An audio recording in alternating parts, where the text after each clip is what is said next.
فطنت لقيت روحي في واحد المسجد والنساء دايرين بيا ونسمعهم يقولوا ربي يهديها راهي زاطله واقيل كاش ماكلات باينه فيها ريحه الدخان. نوضوني شربت الماء ومن بعد جات لي وحده نصحتني وقالت لي الطريق اللي راكي فيها ما ترديش ربي، ومن بعد خلتني وراحت. انا رحت للدار ومزيان ما لقيت حتى واحد دوش غسلت حوايجي ورحت حكمت بلاصتي ورقدت حتى جات ماما نوضتني قالت لي ماشي عويدك تروق قضيضك. قلت لها يا يما لحنينا راني عيانه وحابه نرقد رقدي معايا.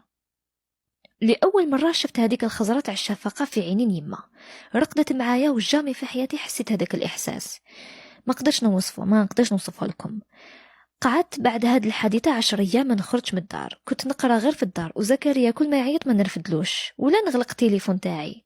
رحت موراها جوزت الامتحانات وعاودت وليت لحالتي، ما ندخل ما نخرج ما نتعامل مع الناس ما والو، ودارنا بداو يروماركيو باللي ما رانيش كيما مداري كيما سياو يسقسوني ويعرفوا والو. وزكريا غير يعيط ويعاود ما نرفدلوش، اصلا تليفوني ابوندونيتو كامل ما وليتش كامل نرفدو، غير كتاباتي غارقه فيهم ولا لاتيلي. زكريا بعد اختو عندنا تشوف واش كاين، جات وريحت وقصرنا، بعد قالت لي الا تجي معايا نروح نشري. انا ما حبيتش بصح ماما قالت لي روحي مع مرت خوك ياك على بالك ما يحبش كي تخرج وحدها وكذا.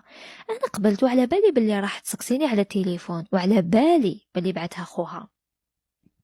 خرجنا احنا غير فتنا شويه الحومه ونشوف خوها مقاري، قلت لها على بالي باللي هو بعتك روحي قولي له قالت لك ما تزيدش تهضر معايا وما رانيش طالع معاكم راني نستناك هنا ولا نولي للدار.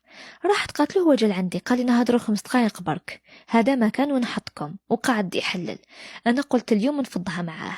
ركبت رحنا حطينا اختو في واحد الحانوت وحنا قعدنا في طوموبيل، قعد يقول لي علاش ما راكيش ترفدي وصيتك ومنا وانا غير ساكته ونشوف فيه. بعد قال لي على بالي راني غلط بصح تستاهلي انتي وصلتي روحك بالخماج اللي راك ديري فيه سينو جامي نضربك انا ولا ناديك. انا هو قال لي هكا وانا كلاطيت بالبكا. قلت له شكون اللي وصلني لهاد الحاله؟ انت كنا لاباس بينا كنا رايحين نتزوجوا كنا نضحكوا كنا نحبك وتحبني، انت رحت بست كلش واش درت دخلتني في حيط حياتي قلبتها وبسبابك رحت لهادوك البنات وبسبابك علموني الشيشه والدخان ودعاوي الشر وزدت حكمتني ضربتني ضرب تاع يهود وزدت فعلت فيا الشيء اللي ما لازمش.